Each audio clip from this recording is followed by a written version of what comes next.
มาใส่โอ้ที่ไฟบนมือเย็นนี่คือหมักแนงทุกคนหมักแนงตอนนี้ก็แต่ก่อนมันก็สีเขียวสีแดงเนาะตอนนี้ก็ย่างไป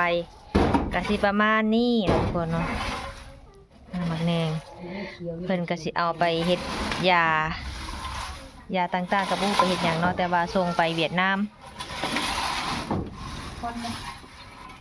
ข่อยก็รับจ้างโลละ3 บาท 4 บาทย่างไฟให้เพิ่นอันนี้คือไหมปะคือดำๆปะมันยังดำๆตัวอันนั้นมันเขียวอยู่เลยมันอ่อนน่ะปลาทอดยังนิ่มๆอยู่น่ะอันนี้ได้จังวะโอ้ยบินมา10 โมงบ่ได้บ่นี่ว่ะทำกับเมื่อเนี่ยสวยเบิ่งเนาะก็สิได้เนาะแต่เก่าเฮาย่างมื้อหนึงเอาลง2 เทื่อขึ้นเนาะอันอ่อนมันน่ะเฮายังชุบแน่ชุบเลยน่ะเบิ่งอันนี้น่ะมันอ่อนเลยหมากเขียวน่ะตัวคนนี้ก็ท่านเอาลูกซั่นคือว่ารวมทั้งอันนี้บ่ลงหา150คือว่าแล้วคันมีรอบหน้าพึ่งนำพึ่งแล้วอ่ะคือว่าแล้วบ่มีแยง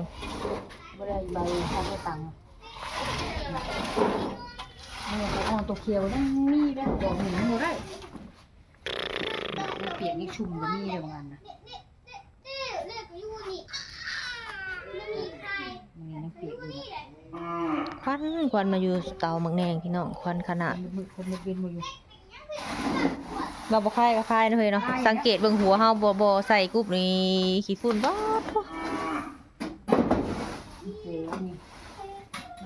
เปลี่ยนเมนตัวกับเปลี่ยนกันแต่ว่าเฮาเอาลงกลางคืนนี่คือสิบ่ได้พึ่งนั่นคือได้ใส่แล้วใส่ถุงเลยแล้วเนาะพึ่งแค่คำนั้นเลยมันดึกเลย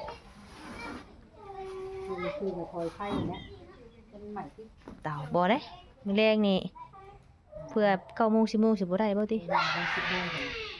แต่ตอนนี้หาก็3 โมงเต่าแล้วทุกคน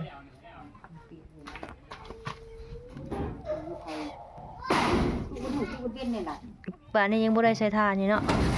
อันนี้ใส่ปืนผ่อนไว้ก่อนติเฮ้ยผ่อนไว้ทานก็ต้องผ่อนฟืนก็คือหาเองเนาะทุกคนเพิ่น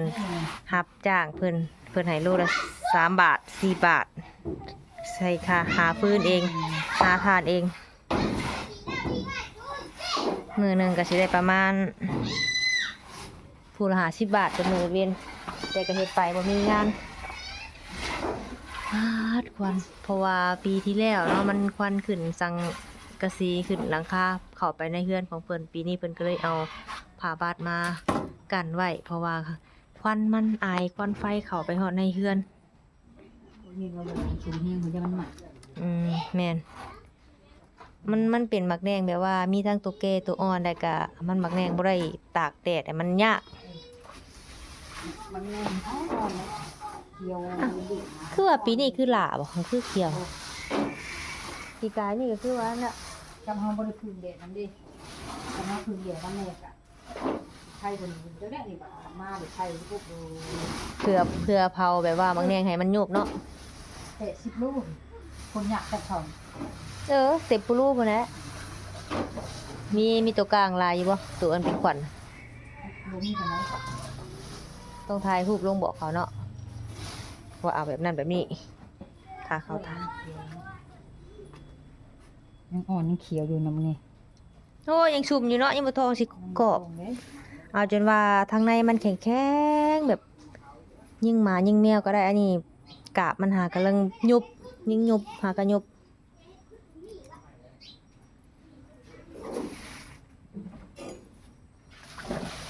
คุณธนันชัยคุณขึ้นไปยังอะนะ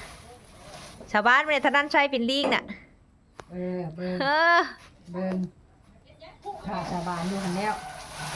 ชาวบ้านที่เบิ่งเอาไม้ไปต่อยไผซื้อขนมให้นะบ่ตรงนี้ไปเอาขนมไผซื้อให้อ่ะเอาดีๆถามดีๆตรงนี้เอาเองอ้าวใครบอกบ่ดีคนเก่งสอนตัวปานบอกอุ้ยเก่งไผขังเป็ดไว้นี่ขังอันนี้ให้มันไข่บ่นี่เฮ็ดยังนี่พากันเฮ็ดยังนี่ระวังเขียวออกเด้อ เครื่องดินเด็กน้อยบ้านนอกระวังตกแขวออกลงมาลงมาลงมาลงมาเดี๋ยวนี้แต่ก่อนก็มีหมุดแดงเนาะแต่ว่าก็มันอยู่ติดกับเพื่อนหลังคาเพื่อนนี่เนาะใกล้กับหลังบ้านนี่ก็แบบเด็กน้อยขึ้นทุกมือแน่แล้วก็กำจัดมันแน่ตอนนี้บ่มีหยังทุกคนเกลี้ยงปานหยังโอ้นี่มาเบิ่งเฮ็ดเฮ็ดอันนี้มันคือเฮ็ดหยังพี่น้องเพราะว่าเฮ็ดซีนกับบ่แม่นเฮ็ดซีนเนาะมันเฮ็ดหยังอัศวิน เฮ็ดแม่ใบ บ่แม่นเฮ็ดเบื่อบ่เคยกินได้บ่นี่มันคล้ายๆกับเฮ็ดซีนเนาะทุกคน ก็มาเบิ่งอยู่นี่ติเฮ็ดออกได้หั่น อืม เฮ็ดแม่ หันมาทางนี้ก็เข้าเนาะเข้าก็งามเข้าเพิ่นอันบ่แม่นเข้าของข่อยดอกเนาะเข้าหน้าติดบ้านหน้าเพิ่นอันนี้จะเป็นหน้าดำเอาเนาะก็เข้าเพิ่นก็งามส่วนหน้าหวานมันก็ทรงหนึงสไตล์หนึง แบบสิก็เต็ดดินกูก็นี่เอาเรื่องมาตัวไอ้แบบนี้ยา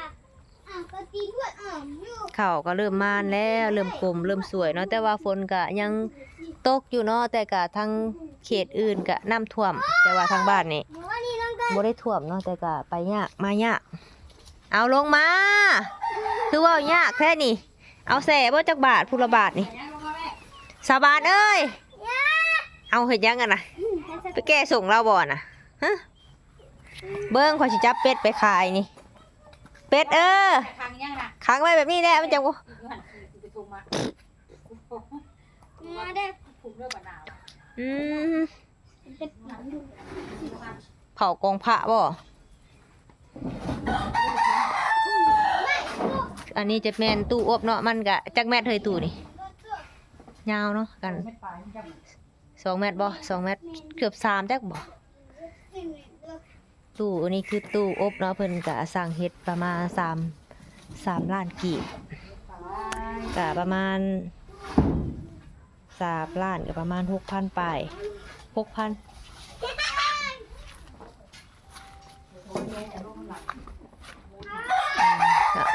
ควันเนาะควันขนาดบ่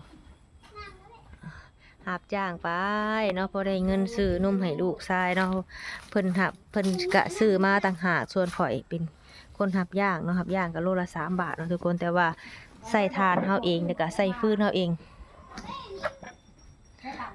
แต่ว่าเฮือนหลังนี้จะเป็นเฮือนของเอื้อยเนาะเอื้อยเป็นคนซื้อแต่ว่านี่ผู้เพิ่นมาหับเอาเพิ่นจ้างย่างเนาะแต่ว่าทั้งทานนี่ข่อยเป็นคนซื้อเอาสอบละ40,000แต่ก็ฟื้นก็หาเองเนาะทุกคนว่าคุ้มบ่คุ้มก็เฮ็ดไปเนาะเพราะว่าเฮาบ่มีเวียกงานเฮ็ดอันนี้น่าสิประมาณตอนนี้มันก็ยังดิบอยู่พอสมควรเนาะจะประมาณ10 โมงกลางคืนเนาะ10 โมงนี่ก็ประมาณ4 ทุ่มเกือบ5 ทุ่มทุกคนได้ยินเสียงหมักแนงว่าที่ว่าปะงันมันเป็นหน่วยที่ว่ามันแห้งมันก็สิมีเสียงแตกตับแต่ว่ามันสิมีหมากอ่อนหมากแก่